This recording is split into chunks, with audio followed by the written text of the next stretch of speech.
Democratic member of the Foreign Relations Committee. Senator Tim Kaine, I know we have a lot of different issues to talk to you about today, but let's start there with your reaction to the takedown of al-Zawahiri. Well, great to be with you guys, and very, very good news, and it sends a lesson. I mean, this is a guy who has basically been, living a shadow life in safe houses for 20 years trying to avoid the U.S., but he couldn't. We are very patient people, and if you plot an attack against us, there's no place in this world that you can wait us out. Great intel. I was listening to the discussion. Obviously, some important tips that led us to Zawahiri. But then, even after we had the information about where he lived, the care that was used in planning an operation to minimize civilian casualties in the middle of a crowded Kabul was most impressive. So, as a member of the Armed Services and Foreign Relations Committee with an awful lot of Virginia scar tissue because of the attack of 9/11 on the Pentagon and others who died over the 20 years serving in Iraq and Afghanistan, it was very, very good news to hear this last night. Senator, a lot of veterans are also, a lot of Virginians are also vets in urgent need of health care. John Lemire and I were just curious what the Republicans in the Senate have been doing over the past couple of weeks. They've bizarrely enough taken a pro-Beijing, anti-vet position on two bills that, my gosh, I would think 90% of Americans would support.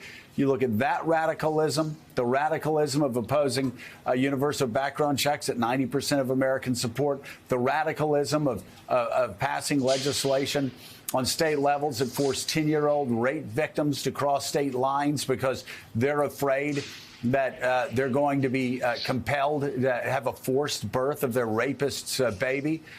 What's going on with the Republican Party? It seems that even those who claim to be anti-Trump or quietly anti-Trump are now taking the most extreme pro-Beijing anti-vet positions. Well, Joe, I was listening to that segment that you had with Jonathan, and, just to take two of the items you mentioned, this Republican switcheroo where they voted for veterans' health care to provide care to our Iraq and Afghan war vets who suffered because of these burn pits. They voted for it, and then because they were mad that the Democrats are doing a reconciliation deal, not only did they switch their votes and kill the bill, but there's video of Republican senators on the floor giving each other fist bumps. Didn't we do such a great thing by knifing veterans in the back and voting against this health care bill? I mean, it was astounding. And then the second point that you mentioned, post-Dobbs America is now an America where a 10-year-old has to get smuggled across state lines to get an abortion, to terminate a pregnancy because of a rape.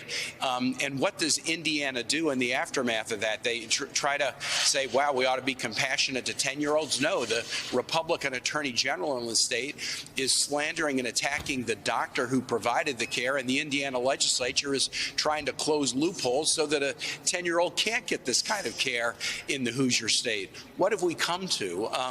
And so, those of us here who since before January 6th have really been worried about the state of this democracy.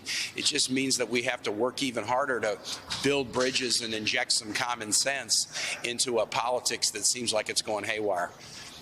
Well, you've gone to my next question, Senator, because of this Reproductive Freedom for All Act, the bill that you're working on with Lisa Murkowski, Kyrsten Sinema, and Susan Collins.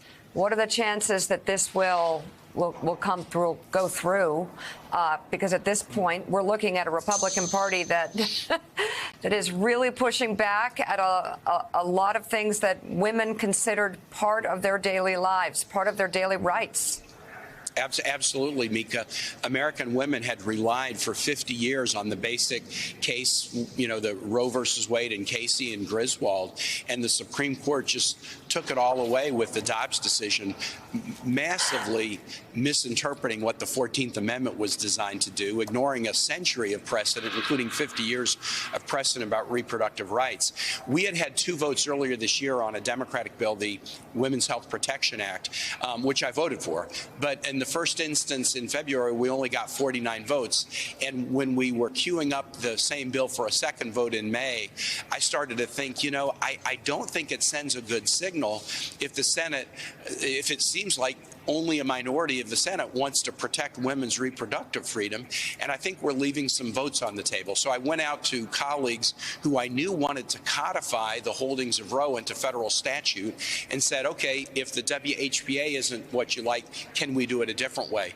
And that led to the Reproductive Freedom for All Act, which is based pretty significantly on a Michigan ballot referendum to add a protection to the Michigan Constitution that's going to be on the ballot in November. You asked me, will it get passed? I'll be honest, I don't have 60 votes to pass this today, but 2 months ago, we didn't have 60 votes to pass gun legislation. We'd sat on our hands for a decade, but the tragedies in Buffalo and Texas changed the reality. And I think the tragedies of a post-Dobbs America with 10-year-olds being smuggled across state lines, and those stories are going to happen again and again, will change the reality here in Congress and get us to a point where we will protect women's reproductive freedom.